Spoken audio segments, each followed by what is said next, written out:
گھر والوں کو روتا بلکتا چھوڑ کر جنازے کی چارپائی میں میت کو ڈالا گیا. میت کو قبرستان لے کے جایا جا رہا ہے. رشتہ دار میت کی چارپائی کو کاندھا دے رہے ہیں. بیٹا کاندھا دے رہا ہے, پوتا کاندھا دے رہا ہے, بھتیجا کاندھا دے رہا ہے, بھانجا کاندھا دے رہا ہے. جو اپنی اسکارپیو سے, اپنی فارچونر سے گاؤں گاؤں نگر نگر گھوما کرتا تھا, آج 4 لوگوں کے کندھے پر سوار ہو کر کے اس کی چارپائی قبرستان جا رہی ہے. قبرستان پہنچ گیا, قبر تیار ہے, قبر میں میت کو اتارا جا رہا ہے. ہائے ہائے, جو اپنے کمرے میں بھی کبھی 0 واٹ کا بلب بند کر کے اندھیرے میں نہیں سویا تھا, آج قبر میں کوئی لیمپ نہیں, کوئی لائٹ نہیں, کوئی روشنی نہیں, قبر میں اس کو ڈالا جا رہا ہے. اس میں زہریلے جانور بھی آ سکتے ہیں, اس میں سانپ اور بچھو بھی آ سکتے ہیں. اس قبر کے اندر اس کو اتارا جا رہا ہے. قبر میں اتارا گیا, بیٹے کی آنکھوں میں آنسو ہے. بیٹا اپنے باپ سے بہت محبت کرتا ہے, مگر بیٹا اپنے باپ کی قبر میں جانے کو تیار نہیں ہے. بیوی اپنے شوہر سے بہت محبت کرتی ہے, 4 مہینہ 10 دن تک بیوی عدت گزارے گی. شوہر کا جنازہ جا رہا ہے, بیوی بہت رو رہی ہے, مگر بیوی یہ نہیں کہہ سکتی او لوگوں میرے شوہر کے ساتھ مجھے بھی قبر میں لے کے چلے جاؤ. نہیں نہیں, وہاں نہ بیوی کام آئے گی, نہ بچے کام آئیں گے, نہ دولت کام آئے گی. وہاں آپ کا ایمان کام آئے گا, وہاں آپ کا عمل کام آئے گا. اللہ کے نبی فرماتے ہیں جب انسان کو موت آتی ہے 3 چیزیں اس کے پیچھے پیچھے جاتی ہیں. مال جاتا ہے, اولاد جاتا ہے, اولاد جاتی ہے, عمل جاتا ہے. مرتے ہی مال اپنا رشتہ توڑ دیتا ہے. جیسے ہی سانس کی ڈور تھم گئی, جیسے ہی دل کی دھڑکن رک گئی, مال نے رشتہ توڑ دیا, مال دوسروں کا ہو گیا. اولاد قبر تک ساتھ دیتی ہے, لیکن قبر میں مٹی ڈالنے کے بعد اولاد بھی چلی جاتی ہے. اب قبر میں جب منکر نکیر آئیں گے اور آپ سے سوال کریں گے من ربو کا, تیرا رب کون ہے, من نبیوں کا, تیرے نبی کون ہے, ماں دینوں کا, تیرا دین کیا ہے. میرے پیارے بھائیوں, اس قبر کی تاریکی میں ان 3 سوالوں کا جواب آپ کو خود ہی دینا پڑے گا, خود ہی دینا پڑے گا. میرے نوجوانوں, یہ ہیرو گیری چھوڑ دو, یہ سڑکوں پر تماشے لگانا چھوڑ دو, یہ لڑکیوں کو چھیڑنا چھوڑ دو, یہ بے غیرتی اور بے حیائی چھوڑ دو. قبر میں آپ کو آپ کی نیکیاں کام آئیں گی اور آپ کے گناہ سزا کا سبب بنیں گے. میرے پیارے ساتھی, وَمَا الْحَيَاةُ الدُّنْيَا إِلَّا مَتَاعُ الْغُرُورِ. قرآن کہتا ہے یہ دنیا تو دھوکے کا سامان ہے. یہ دنیا دیکھنے میں بہت بڑی لگ رہی ہے, مگر آخرت میں اس دنیا کی کوئی حیثیت نہیں ہوگی. اللہ کے نبی اداہرن دیتے ہیں, مثال دیتے ہیں, اگزامپل دیتے ہیں. ایک آدمی کو لایا جائے گا قیامت کے دن, یوتا بِأَنَعَمِ أَهْلِ الدُّنْيَا, وہ دنیا میں بہت عیش و آرام سے رہنے والا ہوگا. پورے بانی کول میں اس سے بڑا کسی کا مکان نہیں ہوگا, اس سے زیادہ کسی کے گھر میں دولت نہیں ہوگی, اس کے گھر میں 4 ویلر کی کمی نہیں, اس کی اولاد بھی بہت خوبصورت, اس کے لڑکے لڑکیاں بھی بہت خوبصورت, اس کا مکان بھی بہت شاندار. نہ دولت کی کمی, نہ طاقت کی کمی, نہ حسن و جمال کی کمی, بہت عیش و آرام سے رہتا تھا. لیکن اللہ کی عدالت میں وہ جہنم میں جانے والا تھا. اللہ کے نبی فرماتے ہیں اس انسان کو لایا جائے گا فَيُسْبَغُ سَبْغَةً فِي النَّارِ, اور ایک پل کے لیے جہنم میں ڈالا جائے گا. میں تو بنارس کا رہنے والا ہوں, ہمارے یہاں کپڑے کا کام ہوتا ہے. یہ جو ہم کپڑا پہنتے ہیں نا, اس میں جو ایک ایک دھاگا ہوتا ہے, اس کا پورا پروسیس میں نے اپنی آنکھوں سے, یہ ہمارے گھر کا کاروبار ہے, ہمارے باپ دادا یہ کام کرتے چلے آئے. یہ جو کپڑے کا دھاگا ہوتا ہے نا, اس کو ڈائی کرتے ہیں, کلر کرتے ہیں. تو پانی کو پہلے کھولاتے ہیں, اور پانی جب بالکل کھولنے لگتا ہے اس میں کلر ڈالتے ہیں, اور اس میں بہت سارا کیمیکل بھی ڈالتے ہیں. اور اس کے بعد دھاگے کو جب ڈالتے ہیں، اچھا دھاگے کو کلر کرنے کی بھی بڑی سٹائل ہوتی ہے، ایک ہی دوپٹے میں 3 4 کلر کیسے آ جاتا ہے، وہ بھی کلر کرنے کی، ڈائی کرنے کی ایک ترکیب ہوتی ہے۔ تو جو کلر کرتے ہیں کپڑے کو یا دھاگے کو، کبھی آپ نے دیکھا ہوگا دکان وغیرہ پر کہ وہ برتن میں پانی گرم کرتے ہیں اور کپڑے کو ڈال کر کے فوراً نکال لیتے ہیں۔ فوراً کیوں نکال لیتے؟ تاکہ کلر زیادہ نہ ہو جائے، زیادہ گہرا نہ ہو جائے، جتنا کلر ہمیں چاہیے اتنا ہی کلر ہم کو ملنا چاہیے۔ اللہ کے نبی کے الفاظ پر غور کرو۔ ایک آدمی دنیا میں بہت عیش و آرام سے رہتا تھا، نہ پیسے کی کمی، نہ کھانے پینے کی کمی، نہ دولت کی کمی، نہ مکان کی کمی، نہ سواری کی کمی۔ اس انسان کو ایک پل کے لیے اللہ تعالی جہنم میں ڈالے گا۔ جس طریقے سے کپڑے کی رنگائی کرنے والا کپڑے کو برتن میں ڈال کر کے نکال لیتا ہے، دھاگے کو ڈال کر کے نکال لیتا ہے، اللہ تعالیٰ جہنم میں ڈال کر کے ایک پل کے لیے نکالے گا۔ اللہ پوچھے گا، اے میرے بندے، حل رأیت خیرا قط، حل مر بک نعیم قط، اے میرے بندے کیا کبھی تو نے کوئی بھلائی دیکھی؟ کیا کبھی تو نے کوئی نعمت دیکھی؟ کیا کبھی تو نے کوئی سکھ دیکھا؟ کیا کبھی تو نے کوئی خوشی دیکھی؟ کیا کبھی تو نے کوئی عیش و آرام دیکھا؟ ساری زندگی عیش و آرام میں گزارنے والا وہ انسان کہے گا، ما رأیت خیرا قط، اے اللہ میں نے کبھی کوئی بھلائی نہیں دیکھی، میں نے کبھی کوئی سکھ نہیں دیکھا، میں نے کبھی کوئی عیش و آرام نہیں دیکھا۔ ایک پل کے لیے، صرف ایک، میں منٹ بھی نہیں کہہ سکتا، میں سیکنڈ بھی نہیں کہہ سکتا، ایک سیکنڈ کا بھی کتنا حصہ تھا میں نہیں جانتا، ایک پل کے لیے جہنم میں ڈالنے کے بعد انسان دنیا کا سارا سکھ چین بھول جائے گا۔ میرے پیارے ساتھ، ہوٹل میں کھانا بچا ہوا ہے، جس کو ضرورت ہے، بھوک لگی ہے، 50 روپیہ میں پیٹ بھر کے کھانا ہے، جس کو ضرورت ہے وہ جا کے کھا لے۔ وَمَا الْحَيَاةُ الدُّنْيَا إِلَّا مَتَاعُ الْغُرُورِ۔ غور کرو میرے پیارے ساتھیو، آخرت کے مقابلے میں دنیا کی کیا اوقات ہے۔ اسی لیے اللہ کے نبی ایک دن صحابہ کے ساتھ جا رہے تھے، راستے میں ایک مری ہوئی بکری کا بچہ پڑا ہوا تھا۔ آپ نے صحابہ سے کہا، چھوٹے چھوٹے کان والا بکری کا بچہ تھا، مرا ہوا بچہ تھا۔ آپ نے فرمایا کہ کون اس بکری کے مرے ہوئے بچے کو 1 درہم میں خریدے گا؟ صحابہ نے کہا، اے اللہ کے نبی، یہ تو ویسے بھی چھوٹے چھوٹے کان والا عیبدار ہے اور مرا ہوا ہے، 1 درہم کی آپ بات کرتے ہیں، اگر اس کو کوئی فری میں دے گا تو بھی ہم خریدنے کو تیار نہیں ہیں۔ کیا جواب دیا جناب محمد رسول اللہ نے؟ ذرا غور سے سننا میرے پیارے ساتھیو۔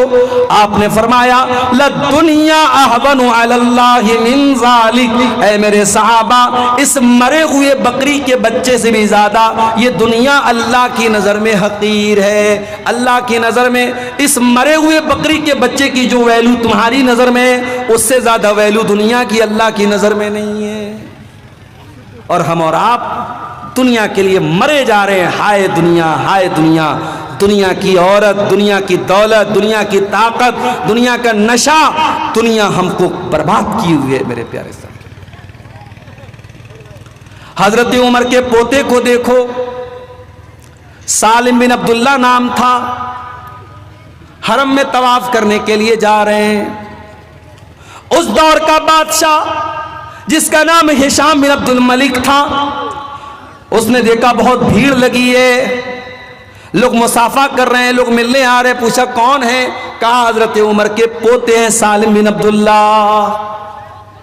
ہشام بن عبد الملک بھی قریب آیا، اس نے مصافحہ کیا، سلام کیا، کہا اے سالم بن عبداللہ، اے حضرت عمر کے پوتے، میں امیر المومنین ہوں، میں ہشام بن عبد الملک ہوں، اے سالم اگر کوئی چیز کی ضرورت ہو تو مجھ سے مانگ لینا۔ سالم نے کہا، اے امیر المومنین، خانہ کعبہ کے پاس کھڑا ہوں، اللہ کے گھر کے پاس کھڑا ہوں، اے سالم مجھے شرم آتی ہے کہ اللہ کے گھر میں کھڑا ہو کر کے میں اللہ کے سوا کسی اور سے کچھ مانگوں، میں یہاں آپ سے کچھ نہیں مانگ سکتا۔ سالم نے طواف کیا، ہشام نے بھی طواف کیا۔ طواف کمپلیٹ کرنے کے بعد جب سالم بن عبداللہ حرم کے باہر نکلے، ہشام بن عبد الملک نے ان کا ہاتھ پکڑا، کہا اے سالم، اب تو آپ حرم کے باہر آ چکے ہیں، آپ تو مسجد حرام کے باہر آ چکے ہیں، سلنی حاجتن، اب کوئی سوال کرنا ہو تو مجھ سے کر لو، کوئی چیز مانگنا ہو تو مجھ سے مانگ لو۔ کہا اے امیر المومنین، کیا مانگوں آپ سے؟ دنیا کی کوئی چیز مانگوں یا آخرت کی کوئی چیز مانگوں؟ کہا اے سالم، آخرت کی کوئی چیز دینے کے قابل تو میں نہیں ہوں، ہاں دنیا کی کوئی چیز اگر چاہیے تو میں دینے کو تیار ہوں۔ کہا اے امیر المومنین، ما سألت الدنیا ممن یملکها فکیف اسألها ممن لا یملکها۔ اے امیر المومنین ہشام بن عبد الملک، میں نے تو دنیا کا سوال اس ذات سے بھی نہیں کیا جو دنیا کی مالک ہے، میں نے تو اللہ سے بھی دنیا کا کوئی سوال نہیں کیا، میں نے دنیا کی کوئی چیز اللہ سے بھی نہیں مانگی، میں اس سے کیوں دنیا مانگوں جو دنیا کا مالک بھی نہیں ہے؟ جو دنیا کا مالک ہے اللہ تبارک و تعالیٰ، میں نے تو دنیا اس سے بھی نہیں مانگی ہے۔ اے ہشام بن عبد الملک، میں آپ سے دنیا کیوں مانگوں؟ آپ تو دنیا کے مالک بھی نہیں ہیں۔ میرے پیارے ساتھیوں، یہ حضرت عمر کے پوتے کی سوچ ہے، یہ سالم بن عبداللہ کی سوچ ہے۔ اور آگے بڑھیے، ہارون رشید کا دور ہے۔ ہارون رشید کے دور میں ایک بہت بڑے عالم تھے جن کا نام ابن سماک تھا۔ ایک مرتبہ ہارون رشید ابن سماک سے ملنے کے لیے آیا۔ اس دور کے جو علماء ہوتے تھے وہ درباری نہیں ہوتے تھے، بادشاہ کی چاپلوسی نہیں کرتے تھے، بادشاہ کا چپل نہیں اٹھاتے تھے۔ آج آپ دیکھ لو، حکومت کوئی فیصلہ کرتی ہے تو حکومت کے جو چمچے ہیں وہ حکومت کی تعریفوں کے پل باندھتے ہیں کہ بہت اچھا فیصلہ کیا۔ فیصلہ غلط ہو صحیح ہو اس سے مطلب نہیں ہے، انہیں حکومت کے ہر فیصلے کی تعریف کرنا ہے۔ آج بھی ایسے درباری ملا اور ایسے درباری علماء آپ کو مل جائیں گے میرے پیارے ساتھی۔ ابن سماک بہت اللہ والے بندے تھے۔ ہارون رشید ملنے کے لیے آیا، انہوں نے ہارون رشید کو کوئی پروٹوکول نہیں دیا، کوئی سمان نہیں دیا۔ ہارون رشید نے کہا ابن سماک، آپ اس دور کے بہت بڑے عالم ہیں، مجھے کچھ نصیحت کر دیجئے، مجھے کچھ سمجھا دیجئے، مجھے پیار سے کچھ باتیں بتا دیجئے۔ ابن سماک نے کہا امیر المومنین، میں دو سوال آپ سے کرنا چاہتا ہوں۔ پہلا سوال یہ ہے، مان لیجئے آپ صحرا میں ہیں، ریگستان میں ہیں اور بہت زور کی آپ کو پیاس لگی ہے، اتنی تیز پیاس لگی ہے کہ پانی نہیں ملا تو آپ مر جائیں گے۔ اتنے میں ایک انسان آپ کو صحرا میں نظر آتا ہے، اس کے ہاتھ میں ایک کٹورا پانی ہے، وہ کٹورا لے کر کے آپ کے پاس آتا ہے اور کہتا اے ہارون رشید، میں ایک کٹورا پانی آپ کو دینے کو تیار ہوں، شرط یہ ہے کہ آپ اپنی آدھی حکومت مجھ کو دے دیجئے۔ اے امیر المومنین، اپنے دل پہ ہاتھ رکھ کے بتائیے کہ آپ اپنی جان بچائیں گے یا آدھی حکومت دے کر کے اپنی جان بچائیں گے یا حکومت کو بچا لیں گے؟ ہارون رشید نے کہا نہیں، جان سے بڑھ کے کوئی چیز نہیں، اگر جان جا رہی ہے پیاس کے مارے، میں ایک کٹورا پانی کے لیے اپنی آدھی حکومت دے دوں گا اور اس سے پانی وہ لے لوں گا۔ کہا امیر المومنین، پانی آپ نے پی لیا، اب وہ پانی آپ کی باڈی میں، آپ کے شریر میں جا کر کے پھنس گیا، پیشاب کا راستہ بند ہو گیا، پیشاب نہیں ہو رہا ہے، آپ تکلیف سے بے چین ہیں، پیشاب کی نالی جام ہے، پیشاب نہیں نکل رہا ہے، آپ کو اتنی تکلیف ہے کہ اگر آپ کو پیشاب نہیں ہوا تو آپ تڑپ تڑپ کر کے مر جائیں گے۔ اتنے میں ایک انسان آتا ہے اور کہتا اے ہارون رشید میرے پاس ایسی دوا ہے, میرے پاس ایسا طریقہ ہے, میں آپ کو وہ دوا دے دوں گا, آپ کا پیشاب جو پھنسا ہوا ہے, آپ کے بدن میں جو پانی پھنسا ہوا ہے وہ باہر نکل جائے گا, آپ کو ریلیکس مل جائے گا, آپ کو آرام مل جائے گا, مگر شرط یہ ہے کہ آپ کو اپنی آدھی حکومت مجھ کو دینا پڑے گا. اے ہارون رشید اب سچی بتانا کہ آپ اپنی جان بچائیں گے یا آپ حکومت بچائیں گے؟ کہا اگر ایسی سچویشن آ جائے, ایسی کنڈیشن آ جائے, جان کا خطرہ آ جائے, اگر پیشاب نہیں ہوا تو میری جان چلی جائے گی, ایسی صورت میں آدھی حکومت دے کر کے اپنی جان بچا لوں گا. کہا اے امیر المومنین آج کے بعد اس حکومت پر کبھی ناز مت کرنا. اے امیر المومنین ہارون رشید اپنی حکومت پر کبھی ناز مت کرنا, آپ کی حکومت کی حیثیت ایک کٹورا پانی اور پیشاب کے چند قطرے سے زیادہ نہیں ہے, اس حکومت کی ویلیو اس سے زیادہ نہیں ہے. میرے پیارے ساتھیوں, جو بات ہارون رشید کو اتنی سمجھا بجھا کر کے ابن سماک نے کہی تھی, قرآن نے ایک لائن میں وہ بات کہہ دی, وَمَا الْحَيَاةُ الدُّنْيَا إِلَّا مَتَاعُ الْغُرُورِ. میرے بندو یہ دنیا دھوکے باز ہے, یہ دنیا دغا باز ہے, یہ دنیا دھوکے کا سامان ہے, یہ دنیا ایک دن تم کو ضرور دھوکہ دے دے گی. میرے بندو آخرت کی تیاری کرو, آخرت کو بہتر بناؤ. ہم ایک ایک کر کے قیامت کی نشانی کو دیکھ رہے ہیں. اب تو وہ ٹائم بھی آ چکا ہے جب قیامت کی بڑی نشانیاں ہمارے سامنے آ جائیں گی. صحیح مسلم کی روایت ہے, حضرت حذیفہ بن اسید غفاری فرماتے ہیں کہ ہم لوگ آپس میں بیٹھ کر کے بات چیت کر رہے تھے, اتنے میں اللہ کے نبی آئے. آپ نے پوچھا ما تذاکرون, کیا بات چل رہی ہے؟ صحابہ نے کہا نذکر الساعہ, ہم قیامت پر باتیں کر رہے ہیں. او آئی پی ایل کا میچ دیکھنے والے میرے نوجوانوں, وہ اپنی چوڑی اور کنگن اور ایئر رنگ کے بارے میں بات کرنے والی میری پیاری ماں بہنوں, وہ اپنی دنیا میں مگن رہنے والے میرے نوجوانوں, ذرا نبی کے صحابہ سے سیکھو.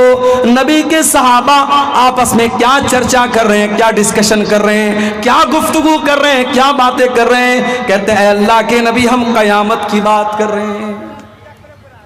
صحابہ قیامت کی بات کرتے تھے. ہم کب قیامت کی بات کرتے ہیں میرے بھائی؟ جلسہ ہو رہا ہے, پروگرام ہو رہا ہے, جتنے لوگ میدان میں فیلڈ میں نہیں اس سے زیادہ آپ کو سڑک پر چلتے ہوئے نظر آ جائیں گے. نوجوان لڑکے لڑکیوں کے, عورتوں کے پنڈال کے پاس آپ کو نظر آ جائیں گے, لڑکیاں دکانوں پر آپ کو نظر آ جائیں گی, لوگ چلتے پھرتے نظر آ جائیں گے.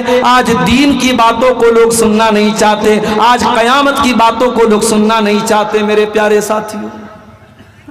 صحابہ نے کہا اللہ کے نبی ہم قیامت کی باتیں کر رہے ہیں. آپ نے فرمایا انہا لن تقوم حتی ترون 10 آیات. اے میرے صحابہ قیامت اس وقت تک نہیں آئے گی جب تک تم 10 بڑی بڑی نشانیوں کو نہ دیکھ لو. الدخان, قیامت کی ایک بہت بڑی نشانی ہوگی, آسمان میں دھواں نظر آئے گا, بہت بڑا دھواں نظر آئے گا. ایمان والے اس دھوئیں کی وجہ سے زکام کا شکار ہو جائیں گے, اور جو کافر ہوں گے, جو منافق ہوں گے, وہ دھواں ان کی ناک میں جا کر کے ان کو جان سے مار دے گا. قیامت کے پہلے وہ دھواں آئے گا.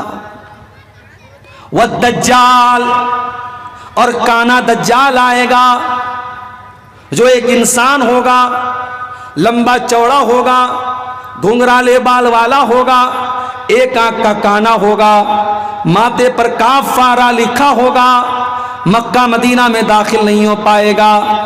اس کو اللہ تعالیٰ بہت طاقت اور بہت پاور دے گا, وہ لوگوں کو موت بھی دے گا, وہ مرنے کے بعد لوگوں کو زندہ بھی کر دے گا.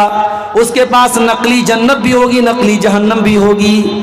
جو لوگ اس کے اوپر اس کی بات مان کر کے اس کی جنت میں جائیں گے وہ حقیقت میں جہنم میں جائیں گے, اور جو اس کی جہنم میں جائیں گے وہ حقیقت میں جنت میں جائیں گے. بہت بڑا فتنہ اس امت کا دجال ہو. اسی لیے اللہ کے نبی اپنی ہر نماز میں کیا دعا کرتے تھے؟ اللہم انی اعوذ بک من فتنۃ المسیح الدجال. اے اللہ میں تیری پناہ چاہتا ہوں دجال کے فتنے سے. اللہ کے نبی نے کہا قیامت کی دوسری بڑی نشانی دجال.